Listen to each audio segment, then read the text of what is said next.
quiz coming up Friday. I'm going to go over a few problems with these trick identities just to kind of help you out, give you some more stuff to review and to study.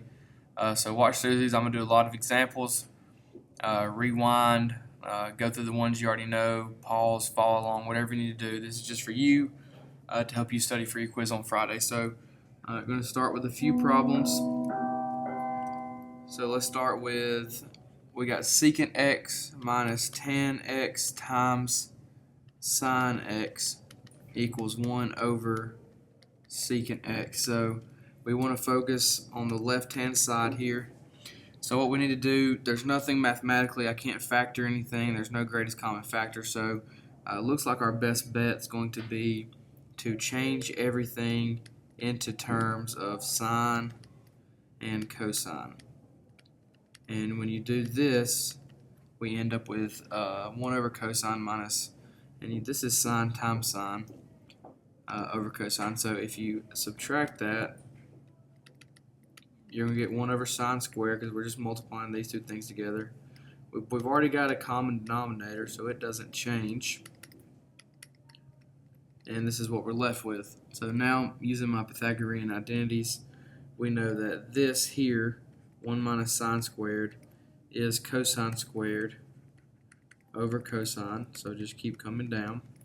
And there are 2 cosines up top and 1 on bottom, so we'll cross one out. So we're going to have cosine x equals 1 over secant x, and based on our reciprocal identities, cosine is 1 over secant and 1 over secant.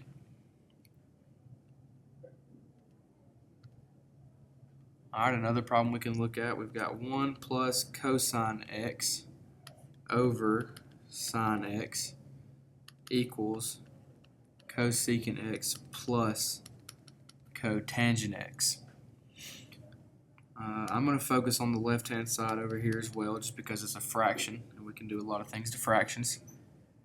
The first thing I'm going to do is I'm going to go ahead and I'm going to separate this fraction out.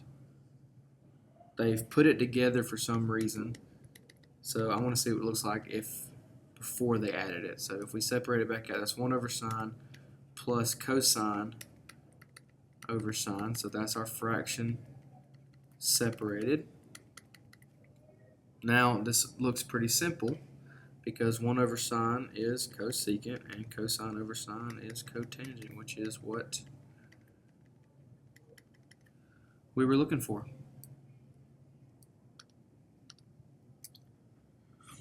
Alright, let's look at another one. We got secant theta sine theta over tan theta plus cotangent theta, and this equals sine squared theta.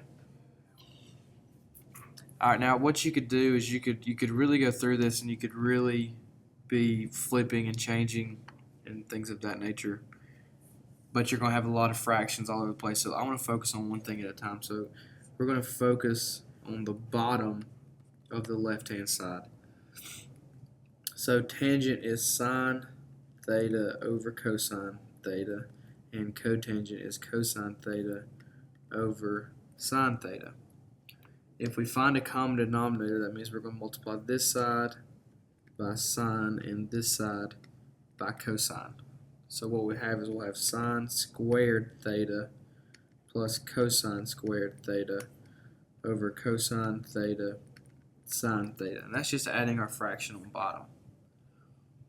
Alright, so we know that this is going to be 1 over cosine theta sine theta because Pythagorean tells me that sine squared plus cosine squared equals 1.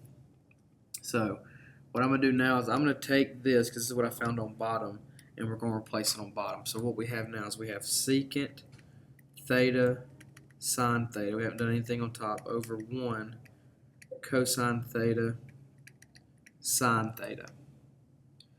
So now what we're going to do, we're just going to move this over here. So we're going to keep the top, so secant theta sine theta. We're going to change our division problem to multiplication and then flip the bottom. So that's going to be cosine theta sine theta. Now we know that cosine and secant are reciprocal, so they're going to cancel each other out. So you're left with sine theta times sine theta, which is sine squared theta, which is what we're looking for.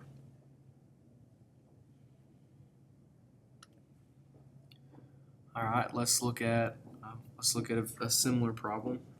So we've got secant theta over cosine theta minus tan theta over cotangent theta, and that equals 1. All right, when you look at this problem, you're going to see that there's some different ways to go about it. The first thing you could do is you could try changing absolutely everything. That's going to give you a lot of fractions on top of fractions, whether or not you want to deal with that or not. You could ultimately you could find a common denominator, but let's look at what happens when we change secant, and secant becomes 1 over cosine. Okay, if you think about this, when you keep change flip, that's cosine over 1, so you're really going to have this right here. So then what you got is you got 1 over cosine squared theta. Okay, same concept over here, so that's taken care of. So this fraction, we got that one taken care of. We got 1 over cosine squared. Alright, now if we focus on this one over here, tangent is sine over cosine, and cotangent is cosine over sine. So do the same thing. You keep the top, change to multiplication, and flip it. So now what we've got is sine squared theta over cosine squared theta. Alright. Now if we subtract these, that's 1 minus sine squared theta over cosine squared theta, because we already have a common denominator. So this is going to be, that's cosine squared theta over cosine squared theta, which is 1, which is what we are trying to prove. Once again, this problem, that to me is the easiest way. You could try to find a common denominator in the get-go and then change everything, but to me that's the easiest way to go about it.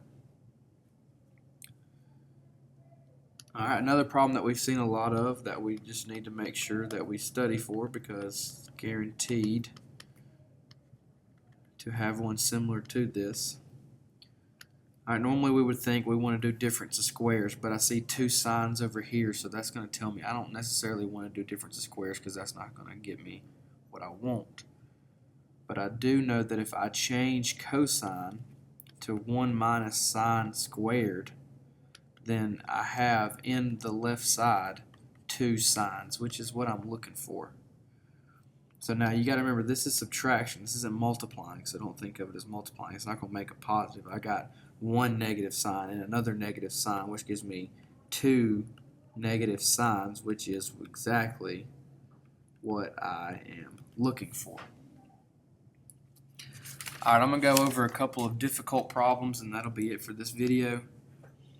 One of our difficult problems that we want to look at, we got 1 minus tan squared x over 1 plus tan squared x equals 1 minus 2 sine squared x. So this problem looks similar to the last one, so you're going to try to get it to be very similar. So one way you can think about this is, let's go ahead and change our bottom to secant squared x based on our Pythagorean identity. Now if we separate it, so 1 over secant squared minus tan squared over secant squared. So we're just going to separate our fraction out. 1 over secant squared is cosine squared. Now if you change all of this around, you make this, make this your sine and your cosine, and then make this your cosine. Okay, what's going to happen is that whole entire thing, keep, change, flip, blah, blah, you're going to end up with minus sine squared. Now we're back to the very previous problem. We changed cosine to 1 minus sine squared, and sine minus sine gives us the negative 2 sine. So very same concept in a different kind of problem. Alright, last one. This is a very good problem.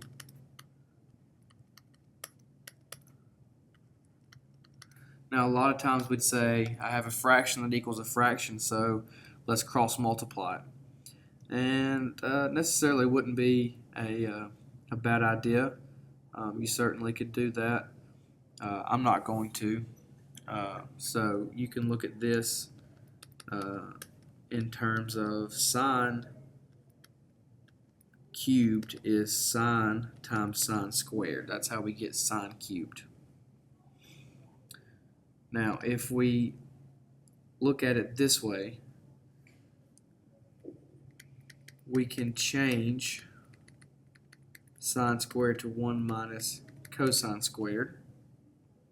Hopefully you can see where we're going now, which means we can factor 1 plus cosine, 1 minus cosine. So hopefully you're starting to see where we're going. And what happens are these two cancel and you're left with 1 over sine x and 1 minus cosine x. Well, 1 over sine x is cosecant x. And then you just leave your 1 minus cosine x on the bottom, and that's what we're looking for. So go through these, make sure that you understand what we're doing, rewind, work through them, work through review, and hopefully this will help you a little bit for your quiz on Friday.